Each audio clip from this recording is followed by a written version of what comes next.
Sí quiero decirles que esta clase no tiene la finalidad de que ustedes lo sepan utilizar, de que ustedes sepan suspender antirretrovirales, cambiarlos o ni siquiera iniciarlos en realidad. Eso es algo que le va a tocar a un tratante de VIH, que no necesariamente tiene que ser un especialista y como ya les he dicho en otras ocasiones, la mayoría de los tratantes de VIH en México y probablemente en todo el mundo, pues no sean médicos internistas ni mucho menos infectólogos, sino médicos generales que han tenido un entrenamiento en VIH.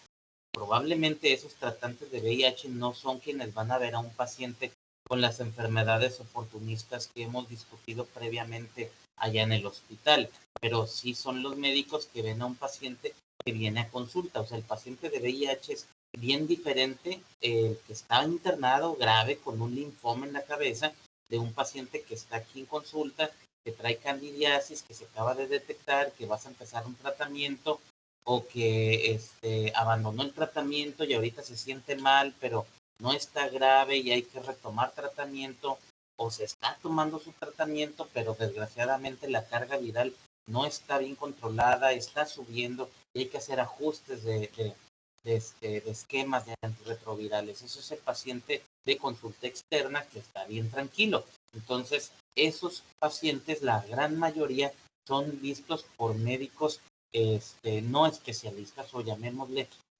médicos que tienen una capacitación en VIH. Esos pueden ser cualquiera de ustedes, si es que les interesara el tema, ¿no? De hecho, esto el tratamiento del paciente con VIH de la consulta externa es uno de los motivos por los cuales a mí me gustó la infectología, porque es un área de pues de la medicina interna en realidad, porque pues la gran mayoría de estos son adultos, sin una condición quirúrgica, que ni siquiera los internistas saben. Pues.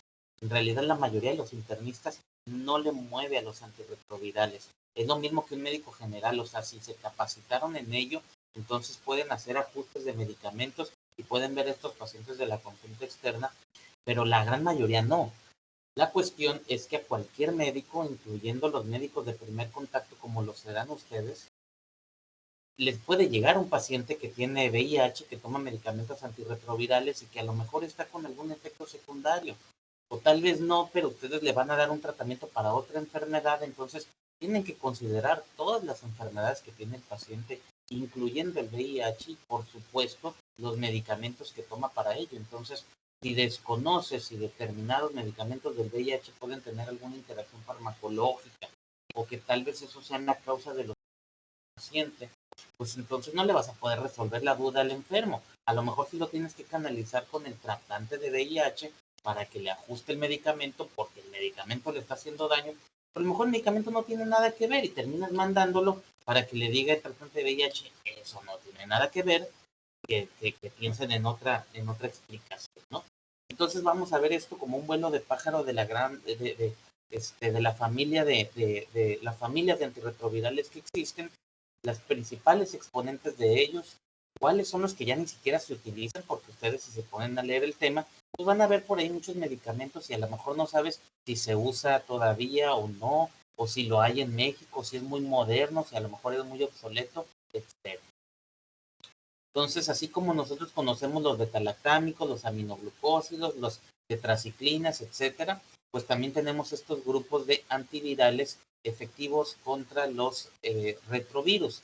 Entonces, tenemos estas de ellos, la verdad es que ya no se utilizan, algunos de ellos apenas son muy nuevos y dentro de todos estos, pues hay exponentes que también ya son un poco obsoletos. Entonces, pues vamos a empezar por los primeros que se sintetizaron, los primeros que se utilizaron, que son los famosos ITRAN, significa inhibidores de la transcriptasa reversa, análogos de nucleócidos. En inglés le llaman NUCs, como si fueran bombas, que pues básicamente se refieren a que son nucleócidos. Todos estos son los nucleócidos o nucleótidos, en el caso del último, que es el tenofovir, no es un nucleócido, es un análogo nucleótido, no importa mucho. El hecho es que todos estos son los únicos que han existido y que hasta la fecha pues todavía se pueden llegar a utilizar. Sinceramente, por ejemplo, la estabudina, la didanosina, la salcitarina ya no se utilizan prácticamente para nada. Los demás sí tienen una función todavía y están en la mayoría de los sistemas antirretrovirales que existen. Bueno, el primero que se empezó a utilizar fue la famosa sidobudina o AZT. Hay una película que hizo cierta polémica, cierto revuelo, se llama Dallas Buyers Club.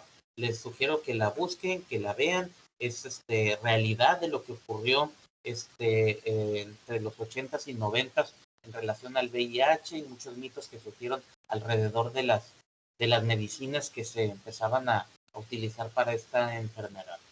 Bueno, pues este medicamento fue el primer antirretroviral empleado desde 1987. Es un análogo timidínico, o sea, estos medicamentos, como su nombre lo indica, son inhibidores de transcriptasa reversa, análogos nucleótidos, o sea, se parecen a un nucleótido y engañan a la transcriptasa reversa para pensar que es un nucleótido, pero no permite la síntesis correcta del material genético del virus, de tal manera que digamos que están como disfrazados. Así que, pues este es un análogo de la timidina. Dentro de los efectos secundarios a muy largo plazo, y me refiero después de años y años de utilizarlo, más de 5 o 10 años de estar tomando la acidobudina, puede causar lipoatrofia, o sea, se acumula grasa en donde no debería o se pierde grasa en donde debería de haber. Ahorita les voy a mostrar unas fotografías de esta lipoatrofia o más bien lipodistrofia. Y en el menor plazo, o sea, también en poco tiempo, digamos que en el lapso de meses o pocos años, puede haber mielotoxicidad, o sea, se suprime la función medular y los pacientes desarrollan anemia. En realidad, como la acidobudina ya no se utiliza mucho, sí se usa, pero no mucho, esta mielotoxicidad ya es bien rara. Pero todavía el año pasado vi un paciente que tenía anemia, me lo mandaron del Capacit por anemia y al revisarlo pues estaba tomando acidobudina y resulta que justo antes de empezar, después de empezar la acidobudina fue cuando empezó a caer la hemoglobina, pero bastante, algo así como 6 o 7 gramos de hemoglobina que hasta lo tuvieron que transfundir en más de una ocasión. Y santo remedio, nomás le quitamos la acidobudina y desapareció la anemia.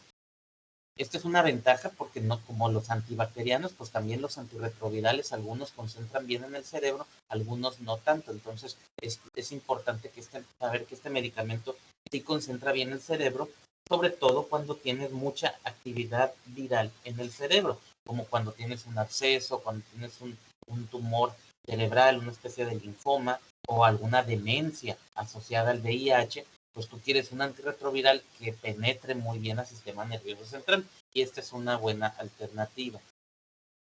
Esto de TAMS son Thymidine Associated Mutations, o sea, mutaciones del virus asociadas a los análogos de la timidina. Acordémonos que este medicamento pues es un análogo de la timidina. Entonces, el problema con estas TAMS es que si acumulas muchas de estas mutaciones, se elimina el efecto del fármaco y no nada más eso, sino que puede favorecer mutaciones que van a comprometer la efectividad de fármacos más nuevos, como el tenofovir, que es probablemente el más importante de todos los nucleócidos. No se mezcla con el D4T porque es un antagónico. El D4T es la estabudina, también se le abrevia de esta manera. Y pues no se combinan entre sí porque es como darle una penicilina con ampicilina. Me explico, o sea, haz de cuenta que actúan en el mismo sitio. Tienen el mismo mecanismo de acción, por así decirlo, y porque pues, es un análogo timidínico, entonces pues no tiene ningún sentido dar dos medicamentos que entre sí pues compiten por el mismo sitio, ¿no? Para entenderlo de una manera más clara. Dentro de los efectos secundarios son muy similares a la acidobudina, sin embargo como que un poquito más bravos, ¿eh? Es un poquito más, era más tóxico, en realidad ese es el motivo por el cual la estabudina ya no se usa. Entonces tenía muchos efectos secundarios, principalmente pues asociado a la acidosis láctica, y a toxicidad mitocondrial. Entonces no vamos a perder mucho tiempo con este medicamento porque ya no existe. Sin embargo, Lo menciono aquí por si ustedes alguna vez llegan a escuchar sobre la famosa estabudina. Bueno, era un antirretroviral que se utilizó durante algunos 10 años y hace mucho que ya no está ni en el mercado.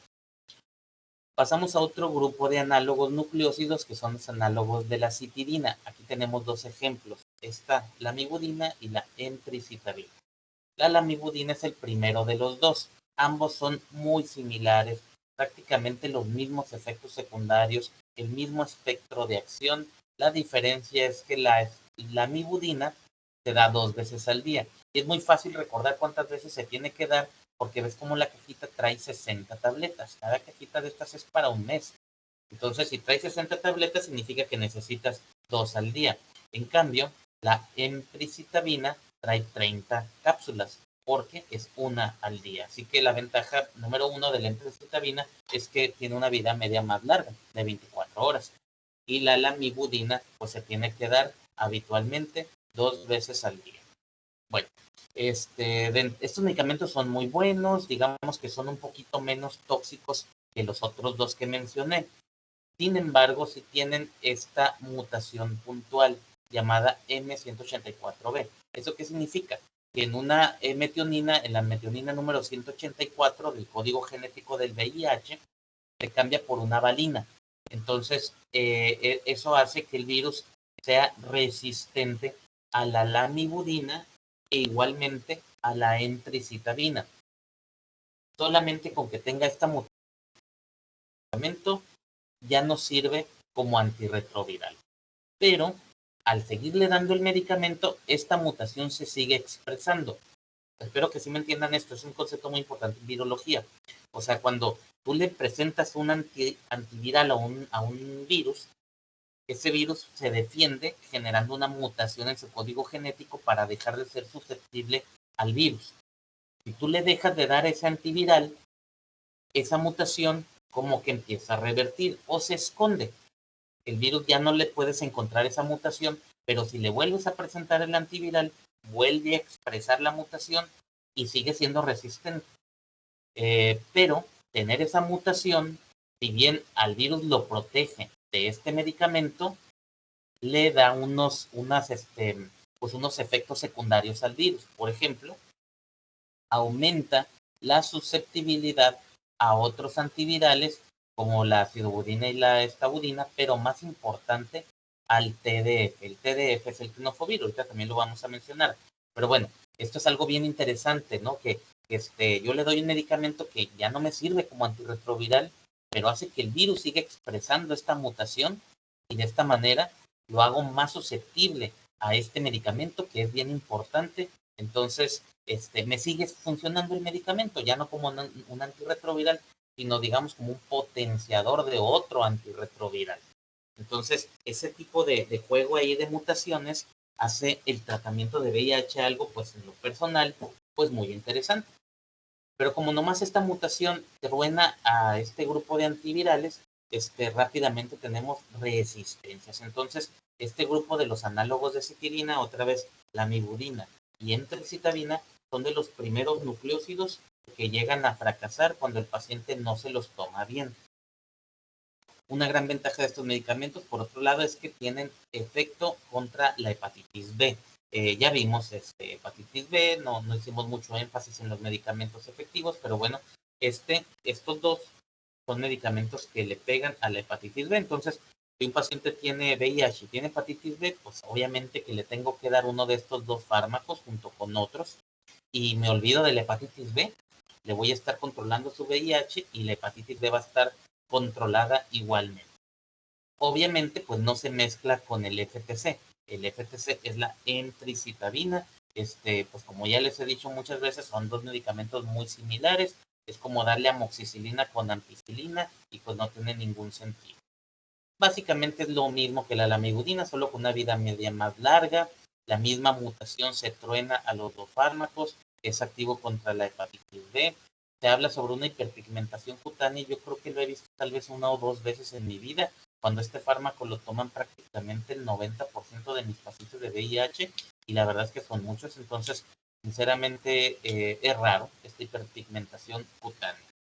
Y como dice aquí abajo, obviamente pues no se combina con 3-TC. el 3 es este, ¿no? La migurina. Entonces, bueno, esos son los datos más importantes que tienen que conocer ustedes sobre los análogos de citidina.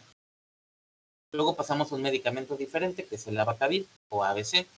Este medicamento también se tiene que dar 2 veces al día. Vean aquí, hay 60 tabletas. Entonces, para completar el mes, pues necesitas tomarte 2 al día. Concentra bien en el sistema nervioso central. Una ventaja de este medicamento. Otra gran ventaja es que no se modifica con la enfermedad renal. No se metaboliza en el riñón, no se elimina tanto por el riñón, a diferencia de estos dos. Eso sí es importante recordarlo. Estos dos fármacos análogos de citidina se metabolizan o se eliminan por vía renal, entonces hay que bajar la dosis cuando el paciente tiene enfermedad renal. Por ejemplo, esta Entriva, que se da una vez al día, pues se tendría que dar como que cada 2 o cada 3 días. Y esta que se da 2 veces al día, pues se la das una vez al día, pero depende del grado de disfunción renal. Entonces, eso sí es importante que ustedes lo sepan, porque a lo mejor el paciente tiene VIH, está en tratamiento y luego va con ustedes y porque está hinchando y ustedes se dan cuenta que tiene enfermedad renal, a lo mejor por diabetes o por hipertensión. Pero el punto es que si tú no lo mandas con su médico tratante de VIH para que le ajuste la dosis de los antirretrovirales, pues ese paciente va a estar con una sobredosis de antirretrovirales. Entonces, si el paciente toma medicamentos que se tengan que ajustar, lo tienes que mandar a que le ajusten la dosis. Y si no necesitan ajuste de dosis, pues entonces no es tan urgente mandarlo con el tratante de VIH. Bueno, entonces, volvemos al Abacavir. Se da 2 veces al día, concentra bien el cerebro, no se ajusta la función renal y también es susceptible a la misma mutación 184, aunque menos. Esta mutación, si la tienes, baja el efecto de Abacavir, pero no pierde por completo.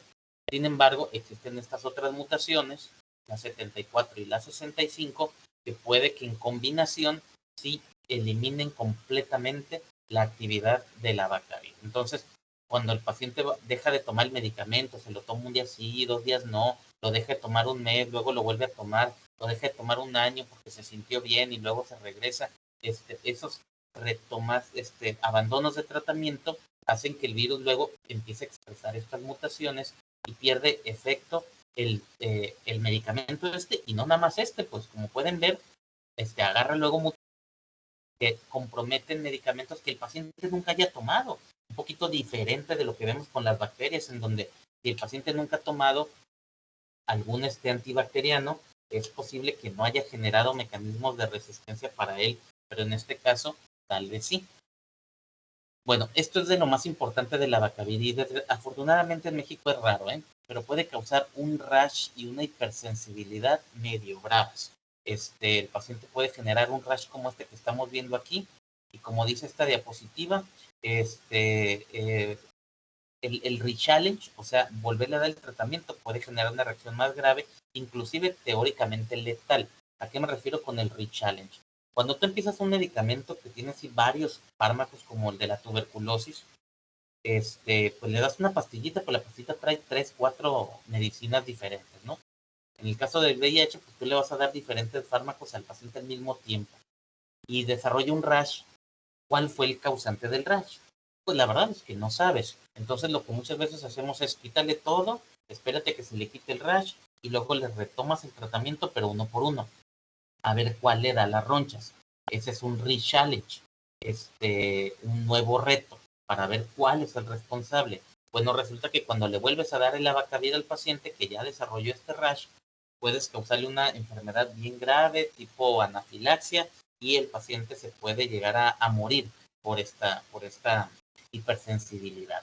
Y esta hipersensibilidad la puedes predecir. Entonces se supone que cuando tú le vas a hacer le vas a dar esta medicina a un enfermo de VIH, le tienes que hacer una prueba de este halotipo, el HLA-B5701. Es una prueba que se toma en sangre, nada más que cuesta dinero y te la reportan en algunos días o semanas. Y si el resultado sale que el paciente tiene este halotipo, entonces no le debes de dar el Abacavir. Afortunadamente en México es bien raro, en lo personal nunca lo he visto y sinceramente damos mucho Abacavir. ¿Por qué no hacemos esta prueba? Porque sinceramente no la hacemos, pues porque cuesta dinero y no hay quien lo pague. Entonces nos vamos con la estadística que dice que menos del 1% de la población latina tiene esta mutación, entonces pues nos arriesgamos y la verdad es que casi nadie, o de hecho no recuerdo un solo paciente que le haya tenido que suspender el Abacavir esa hipersensibilidad. Aquí dice 5%, esa es población norteamericana, seguramente acá es mucho menos.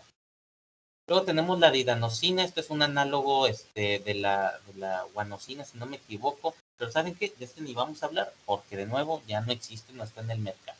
Se abreviaba como DDI, y pues acuérdense del nombre, nada más como un antirretroviral que ya no está disponible. Y pasamos al último y probablemente el más importante de los inhibidores nucleósidos, que es el tenofovir o TDF. Esa es la presentación anterior, que significa tenofovir disoproxilfumarato. Todavía se utiliza mucho y sigue siendo muy bueno. Como ya les dije, este no es nucleósido, es nucleótido. La importancia de esto pues, es irrelevante.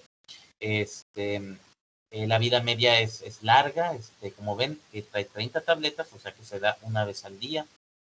Estos son los riesgos, pues que le pega al riñón y también le desplaza el calcio de los huesos, entonces puede causar osteopenia y osteoporosis. Después de muchos años de estarlo utilizando, más de 5 o 10 años, puedes tener algún daño renal si ya tienes otras comorbilidades, llámale diabetes, llámale hipertensión, llámale otros medicamentos nefrotóxicos asociados a pueden pegarle al riñón y pueden causar una tubulopatía.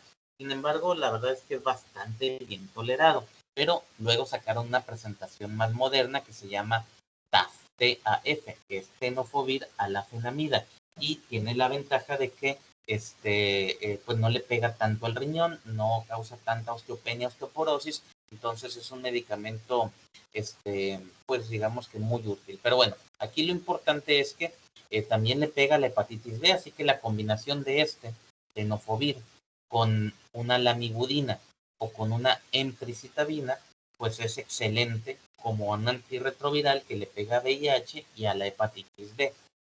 Esta es la mutación que más le afecta al tenofovir, la K65R. No se mezcla con diganosina, pero ya no nos importa eso porque ya no utilizamos diganosina, ¿verdad? Entonces, pues este es como que el medicamento que tiene la barrera genética más importante. Ahorita vamos a hablar sobre qué es la barrera genética. Pero este es como que nuestro nucleósido más importante. Bueno, entonces, ¿cómo actúan estos medicamentos de la transcriptasa reversa? Básicamente son un falso sustrato para la modificación de la molécula de ribosa cuando se quiere sintetizar el RNA. Entonces, inhibe la formación de estos puentes fosfóricos que componen pues el RNA que se va a convertir pues en un virión nuevo. Entonces, pues no hay DNA nuevo y eh, este, pues se eliminan la partícula viral formada. Básicamente es esto, ¿no? Aquí al RNA viral, esto es un virus completo que se tiene que replicar de RNA a DNA nuevo. Y esta es la transcriptasa reversa, es la enzima del virus que transcribe RNA a DNA. Entonces, hagan de cuenta que estos son los nucleósidos que van a formar esta cadena y nuestro medicamento, pues es un falso nucleósido. Entonces, se pega en esta cadena que se tiene que seguir replicando y resulta que pues la transcriptasa reversa pues no lo reconoce y deja de trabajar, deja de formar más pues deja de formar la cadena de DNA. Así que pues así es como paramos este medicamento, pero luego la molécula luego el virus hace una mutación y deja de captar al falso sustrato y pues se sigue formando el virus. Entonces no podemos dar un solo medicamento para VIH, ¿eh? Eso sí que les quede bien claro. El tratamiento de VIH tienen que ser por lo menos 3 fármacos o más. La biterapia es algo que se está empezando a utilizar apenas, pero eso es algo que decide un tratante de VIH experimental. Bueno, entonces, pues estos son los análogos timidínicos, los análogos de citidina, los análogos de inosina, guanosina y de y el tenofovir. Un resumen de esto, por ejemplo, pues estos no se combinan, que les quede claro, la acidobudina con la estabudina no se combina, la lamivudina con la entericitabina no se combinan, esto es lo de la toxicidad mitocondrial, o sea, cuáles son los fármacos más tóxicos y los menos tóxicos, ¿no? Entonces, los más tóxicos de los que se utilizan actualmente es primero la lamivudina, un poquito menos tóxico la entricitabina, un poquito menos tóxico todavía es el abacavir, y el menos tóxico de todos es el tenofovir. Y eso a pesar del daño renal y del hueso. Entonces, por eso tenemos ahora todavía el TAF, tenofovir alafenamida, y ese es el menos tóxico de todos. Acuérdense que la abacavir puede causar un rash y el siguiente intento de darlo puede ser fatal. Y pues ya, se combinan siempre dos de estos fármacos. Siempre se tienen que combinar dos que tengan pues un efecto sinérgico, pero tres ya no. Antes se llegaron a utilizar tres y tran y se demostró que no servía eso. Esta es la lipodistrofia que les mencionaba, en donde se pierde grasita, donde debería de haber grasa. Pueden ver estas fotos. Y luego se acumula grasa en donde no debería de haber, como en el caso de esta estiva de este paciente. Estos pacientes a veces los veías pues en la calle y tú decías, ese paciente toma antirretrovirales. Ahora ya casi no, porque esto es algo que veíamos con los pacientes que tomaban sidobudina o estabudina calcitabina o estabudina, ¿no? Entonces, en realidad, como ya no se utilizan esos fármacos, esto ya casi no lo vemos. Pues en conclusión, el tenofovir disoproxilfumarato pues tiene estos riesgos de nefrotoxicidad, osteoporosis. Existe ahora el nuevo tenofovir alafenamida, menos tóxico y se puede dar con una depuración de hasta 30 mililitros minuto, cuando nada más se daba con más de 60 mililitros minuto. El abacavir, pues es un medicamento que no utilizamos de primera línea, tiene riesgos de hiperreactividad, pero pues a veces el tenofovir no es una buena opción y terminamos dando abacavir, que sigue siendo un muy buen medicamento. Alguno de estos dos, ya sea el tenofovir o el abacavir, se tienen que combinar con uno de estos dos, ya sea la amibudina o entricitabina. Preferiríamos la entricitabina, ¿verdad? Porque es el que tiene una vida media más larga. Y prácticamente todos los esquemas de inicio incluyen a la lamivudina o a la entricitabina. Y a veces, a pesar de que haya fallas, como ya les dije, los conservamos porque permite que se siga generando la mutación M184V y esa le permite más susceptibilidad al tenofovir. Y luego tenemos la acidobudina, que es el primer fármaco que existió, que era mielotóxico, da mucha toxicidad mitocondrial, da mucha lipodistrofia y aún así se sigue utilizando, principalmente cuando no puedes utilizar otros fármacos o necesitas un apoyo adicional, pero créanme que ya es bien raro que utilicemos acidobudina. Bueno, eso con los análogos nucleósidos, no sé si tengan alguna duda en relación a ellos. Bueno. Vamos un poquito más rápido. Siguen aquí los análogos no nucleósidos, inhibidores de la transcriptasa reversa con un mecanismo de acción diferente. Estos no se parecen al nucleósido que se tiene que sintetizar. Actúan de una manera, pues digamos que directa sobre la transcriptasa reversa. Estos son los tres principales que llegamos a tener aquí durante los últimos 10 años, aunque ya tenemos una alternativa nueva que está a punto de llegar a México. Aquí me voy a enfocar en Favirenz, que es pues, prácticamente o fue nuestro caballito de batalla para todos los esquemas antirretrovirales de inicio durante probablemente más de 10 años. Sí quiero que les quede aquí muy claro que el tratamiento antirretroviral normalmente son 3 fármacos, como ya les dije, de perdida 3 fármacos, ¿no? A veces son más. A veces, rara vez son menos. Pero en general son 3 fármacos y normalmente son 2 nucleósidos. dos de los que les había mencionado anteriormente. Habitualmente, pues tenofovir emtricitabina o abacavir amibudina. Cualquiera de esos dos, esas dos combinaciones, y luego, y esas dos combinaciones les llamamos el backbone, le llamamos la espina dorsal, el esqueleto de nuestro tratamiento. Pero el más importante de todos los componentes de un esquema antirretroviral va a ser lo que llamamos un tercer fármaco o la base. ¿Cuál es la base de nuestro esquema antirretroviral? Pues cualquiera de los medicamentos de las otras familias. Y la primera que vamos a ver de ellos, pues es esta, los no nucleócidos. Entonces, como les mencionaba, durante muchas décadas, nuestro esquema, y nuestro caballito de batalla era una combinación de tenofovir emtricitabina, que se puede dar una vez al día, con Efavirenz, este medicamento que está aquí. En México lo conocemos como Estocrin. La tableta viene de 600 miligramos y se da una vez al día. Es que uno por uno significa es una dosis al día. Una pastilla una vez al día. Aquí ven, nevirapina es una pastilla que se tiene que dar 2 veces al día. Y luego tenemos letravirina, que estas se dan 2 pastillas 2 veces al día. Entonces, obviamente, mientras menos pastillas tome el paciente, mejor. Estamos hablando de que ese paciente va a tener que tomar un tratamiento durante el resto de su vida. Así que, pues mientras más conveniente sea el esquema que va a tomar, pues más, más fácil es que el paciente se apegue. Ahorita estamos en una era de los STR.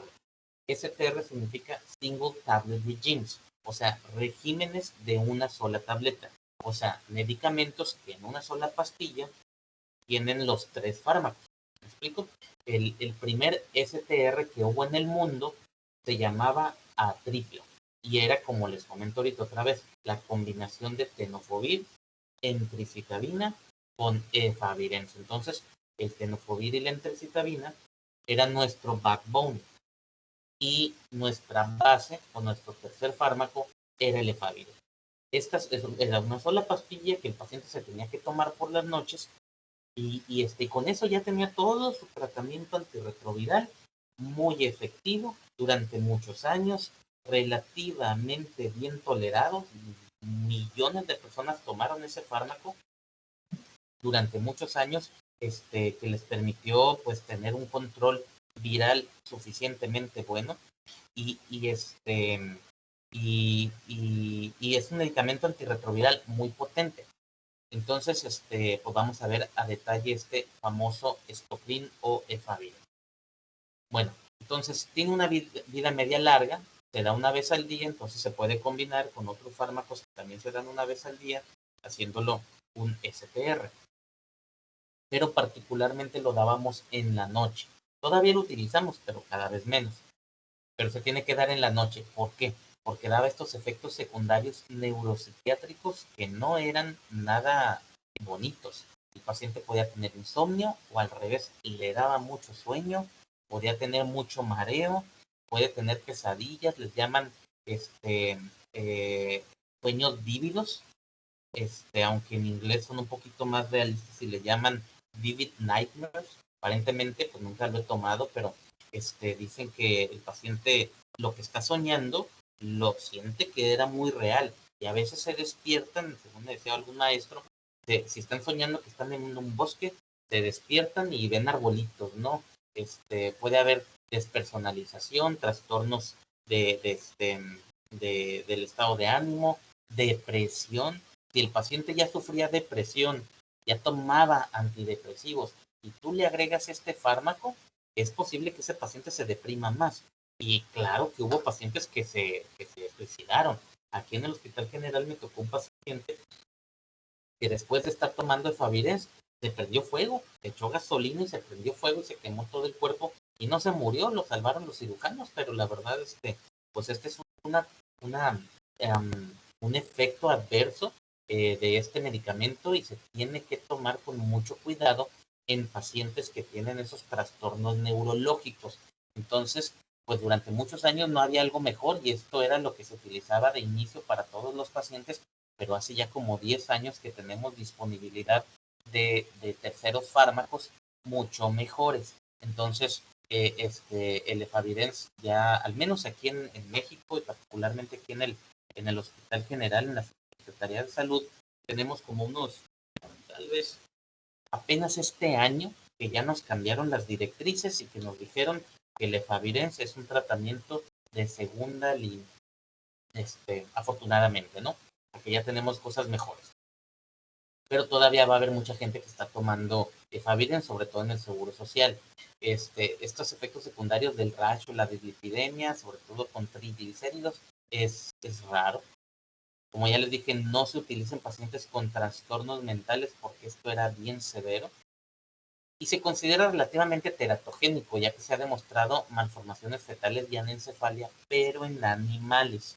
Entonces, en humanos no se ha demostrado, pero por los estudios en animales se sugiere no darlo a una mujer en edad fértil con VIH que probablemente se vaya a embarazar. Pero, por otro lado, como el periodo de la teratogénesis potencial de los medicamentos ocurre cuando la mujer ni siquiera se ha enterado de que está embarazada, por si todavía no lo saben, en realidad cuando una mujer sabe que se embarazó, habitualmente ocurre después de unas 6, 8 semanas de que tiene ya la gestación, y para entonces el periodo de organogénesis ya pasó. Entonces, si la paciente estaba tomando Efavirenz y luego se da cuenta y te dice, doctor, ¿sabe qué? Estoy embarazada, ya me hice el ultrasonido y las pruebas serológicas está positivo, ¿qué onda con los medicamentos?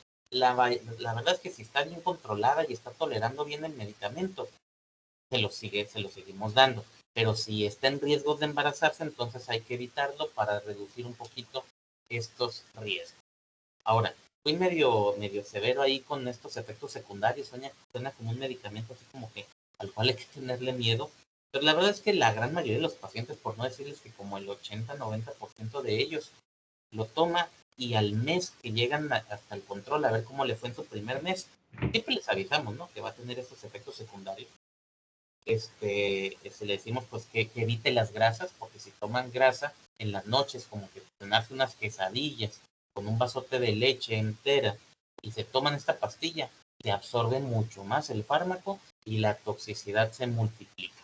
Entonces les das ahí sus recomendaciones, les avisas que no hay que tener miedo, que consideren que se van a sentir mal un rato, pero luego se van a recuperar. Al mes llegan y la gran mayoría dicen, ah, sí, me dio mareo, me dio un poquito de sueño los primeros días, pero ahorita ya lo tolero muy bien. Entonces, nada más es una cuestión temporal, pero si hay unos pacientes que les da por más tiempo. Acabo de ver ayer mismo a una mujer que toma el Abacavir con la migurina, que es el backbone, y tomaba el Efavirenz como tercer fármaco desde hace como, no sé, 3 años o más. Y cada vez que se lo toma se siente mal. Y ahorita se ha sentido peor que nunca, a pesar de que relativamente bien durante años. Entonces, pues se lo vamos a terminar cambiando, pero el punto es que hay raros pacientes que tienen esta toxicidad de manera crónica. Bueno, luego también tenemos este otro no nucleócido, la nevirapina, de la cual ya no tiene mucho caso hablar porque también ya salió del mercado. Aquí en México es prácticamente imposible conseguirla, y si la consigues va a ser nomás unas poquitas dosis, y pues estamos hablando de medicinas que vas a tomar teóricamente por años, ¿no? Entonces, pues no tiene mucho caso mencionarla. Es un medicamento que salió del mercado porque se tenía que dar 2 veces al día, es hepatotóxico, particularmente si eres mujer, cuando los CD4 no están muy bajitos. O sea, por ejemplo, un paciente que se siente bien y solamente se hizo la prueba pues, para estar seguro, porque sabe que tiene riesgos, porque tiene promiscuidad, por lo que tú quieras o mandes, se hace la prueba, sale positivo, pero sus CD4 están súper normales. Y tú le empiezas este medicamento, pues existía el riesgo de que causara hepatitis farmacológica.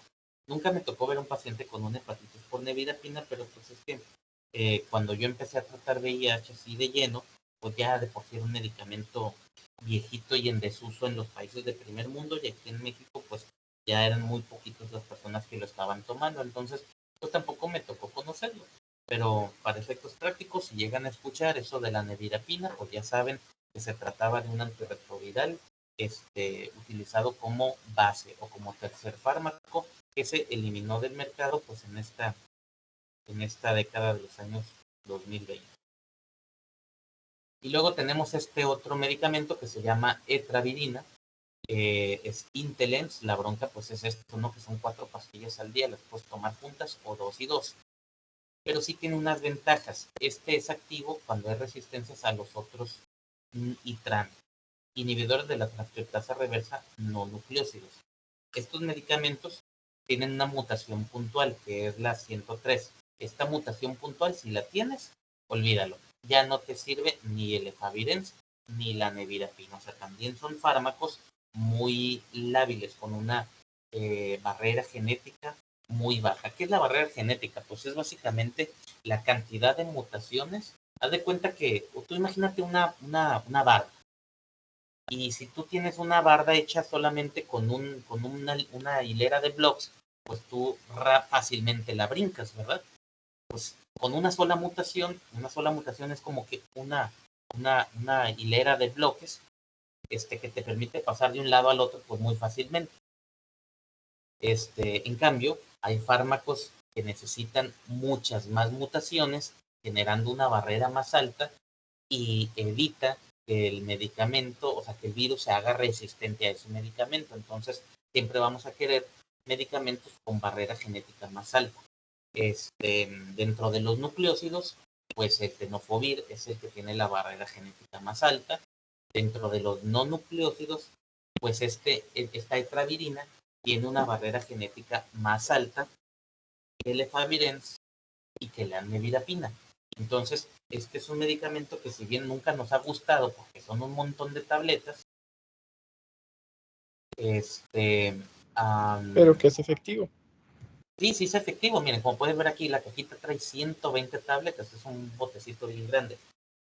Sí sirve, pero de nuevo, si yo te digo a ti, vas a tomarte este medicamento durante 20 años, 30 años, ¿cuántos años piensas vivir? Y son 4 tabletas nomás de la base. Luego todavía te falta tu backbone, pues tienes que tomar el tenofovir en tricitabina, es una tableta más. Ya estás hablando de 5 tabletas al día. Y luego si ese paciente aparte tiene diabetes, y aparte tiene hipertensión, ¿cuántas pastillas va a estar tomando el paciente al día? Entonces, nunca queremos darle al paciente un esquema antirretroviral que tenga tantas medicinas. Así que, ¿cuándo lo utilizamos? Pues cuando hay resistencias a otros medicamentos, que ya se tronó pues toda la familia de los nucleósidos, cuando ya no me sirven los otros no nucleósidos y cuando ya tienes resistencias a lo mejor a algún otro medicamento de los de las nuevas familias que ahorita vamos a ver, o tal vez mañana, porque ahorita ya se nos está acabando el tiempo. Pero el punto es que todavía seguimos utilizando etravirina. Sin embargo, rara vez. Ya aquí en consulta del Hospital General, creo yo que nomás tenemos a 1, 2, a lo mucho 3 pacientes que están recibiendo etravirina. Y obviamente son pacientes que han tenido abandonos, que dejaron el tratamiento, luego lo vuelven a tomar, fracasaron, hicieron falla virológica y necesitan ya un tratamiento, pues digamos que más complejo. Ya no le puedes dar un medicamento tan facilito como un STR, en donde solamente es una pastillita. Ese paciente pues pierde ese privilegio, ¿no? Bueno, luego vino otro medicamento que se llama rilpivirina, pero pues tampoco quiero hablar mucho de esto porque nunca llegó a México. ¿Por qué motivo? La verdad es que no lo sé, deben ser cuestiones comerciales, ¿no?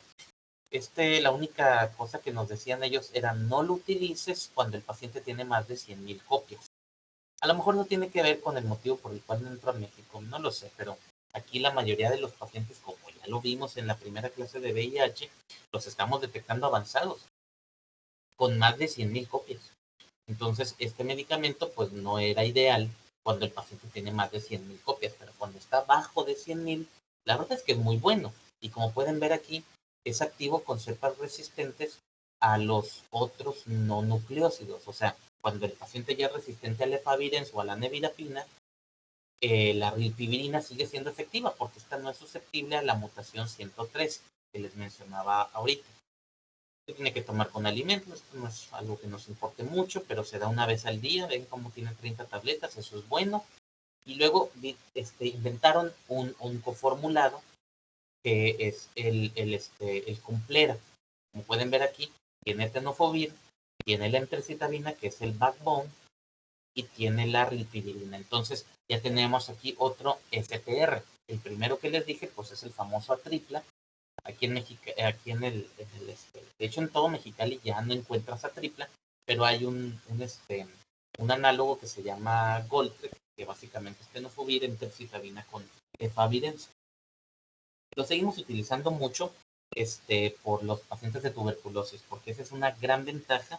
Me regreso aquí al efavirenz. Una gran ventaja del efavirenz es que no tiene ninguna interacción, pero con los antituberculosos. Tampoco los citran, todos estos nucleócidos, no tienen interacciones importantes con los antituberculosos. Eso es súper importante porque la pandemia, llamémosle, de VIH con tuberculosis aquí en Mexicali está muy fuerte. Entonces, pues darle una combinación que es tenofovir, emtricitabina con efavirenz, pues es una muy buena combinación. Entonces esa es la gran ventaja y es prácticamente ya el único motivo por el cual utilizamos efavirenz como tratamiento de inicio aquí en el Hospital General. Pero bueno, existió la rilpivirina, ojalá hubiera llegado aquí a México, pero por algún motivo nunca llegó, tampoco es que cumpliera, ¿eh? Así que, pues, olvídense la rilpivirina, solamente considérenla como un antirretroviral que ya no, que nunca llegó aquí al país.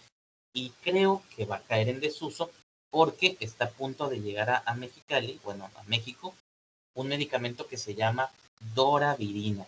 Y de pues es tan nuevo que ni siquiera tengo una diapo de él, pero la Doravirina pues tiene estas mismas ventajas, puedes tomarlo a pesar de que tengas más de 100,000 copias, es muy bien tolerado, se toma una sola vez al día y prácticamente no tiene interacciones con antituberculosis. Entonces, pues suena como una alternativa muy interesante para tratamientos de inicio o de rescate.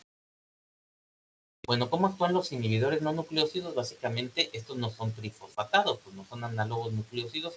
Básicamente, como pueden ver aquí en este diagrama o en este esquema, básicamente el no nucleócido, NNRTS, Non-Nucleoside Reverse Transcriptase Inhibitors. Básicamente se mete aquí en este pocket, en este bolsillo, de la transcriptasa reversa. O sea, esta es la transcriptasa reversa que está transcribiendo el RNA a DNA. Entonces, le introducimos nosotros este no nucleócido y básicamente evitamos que la transcriptasa reversa siga trabajando. Y luego aparte, si le metemos unos nucleócidos que resulta que no los puede utilizar, que no son sustratos para seguir formando más DNA, pues entonces tenemos una combinación de medicamentos que efectivamente bloquean la replicación del virus. Esta combinación de 3 medicamentos, que como les digo, inicialmente siempre eran 2 nucleócidos y un tercer fármaco que normalmente era un no nucleócido, le llamamos HAART o HAART, que significa Highly Active Antiretroviral Therapy, o sea, tratamiento antirretroviral de gran actividad. En español las siglas son TARGA, tratamiento antirretroviral de gran actividad. Entonces, el combinar, y esto es algo que se empezó a popularizar hace a partir como de unos, no sé, 20 años tal vez, ¿no? Que se dieron cuenta que 3 fármacos en donde tienes 2 que van a ser el backbone y un tercer fármaco eran efectivos para mantener al paciente indetectable, con cargas virales indetectables y con CD4 conservados y que permitías al paciente tener una vida larga, productiva, saludable durante décadas y décadas, ¿no? Entonces, Pues en conclusión, los no nucleócidos, pues el efavirenz fue nuestra primera línea de manejo por mucho tiempo. Ya todos estos no nucleócidos van en desuso, aunque vamos a ver qué es lo que pasa ahora que llegue la doravirina, a ver si le empezamos a emplear un poquito más, particularmente en los pacientes de tuberculosis. Pero sigue siendo una base, o sea, un tercer fármaco para cualquier esquema antirretroviral en los pacientes que tienen tuberculosis, porque y aquí no hablo de todos los, estoy hablando del efavirenz. El efavirenz no actúa, no tiene ninguna interacción importante con los antituberculosos, entonces tú le puedes dar tu pastilla de golpe, que es el tenofovir con emtricitabina, con efavirenz, y aparte le puedo dar su pastilla de Notva, ¿no? Que es la combinación de los antituberculosos que necesitamos en muchos pacientes. Principalmente, pues la rifampicina, que es la que más interacciones farmacológicas hepáticas causa. Entonces, pues lo seguimos utilizando aquí en Mexicali, particularmente en ese subgrupo de pacientes, pero pues también hay otras alternativas, como los inhibidores de la integrasa. Bueno, se nos acabó el tiempo, entonces mañana continuamos con los inhibidores de la integrasa, los inhibidores de la fusión y los inhibidores de la proteasa, que son fármacos ya un poquito más novedosos. Todos esos son terceros fármacos, ¿de acuerdo? No sé si les quedó alguna duda sobre estas dos familias de antirretrovirales. Sí, yo tengo una, pero no sé si la mencionó, si no escuché, era de efavirenz. ¿Cuánto es el porcentaje de los efectos secundarios de los terrores nocturnos o lo de insomnio y eso? Fíjate que son prácticamente del 100%, ¿eh? Todas las personas les daba en mayor o en menor medida uno de estos efectos neuropsiquiátricos. La cuestión es que la gran mayoría son leves y casi todos los pacientes en 2 semanas a 2 meses se acostumbran a esos efectos secundarios y se les olvida y luego ya no los sienten. Hay una muy pequeña proporción de pacientes, no sé, yo me arriesgaré a decirte que tal vez un 10 a 20% no lo toleran para nada y me lo abandonan y me dicen no quiero esta cochinada, dame otra cosa porque de plano amanezco todo jodido en las mañanas y todo mareado y no puedo trabajar. Pero a todos los pacientes, en mayor o menor medida, les va a causar esos efectos secundarios al principio.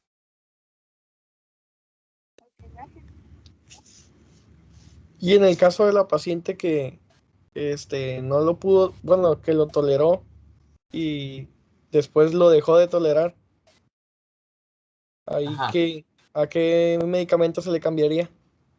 Pues yo creo que fácilmente la podemos cambiar a un inhibidor de la proteasa. Eso lo vamos a ver más adelante, ¿no?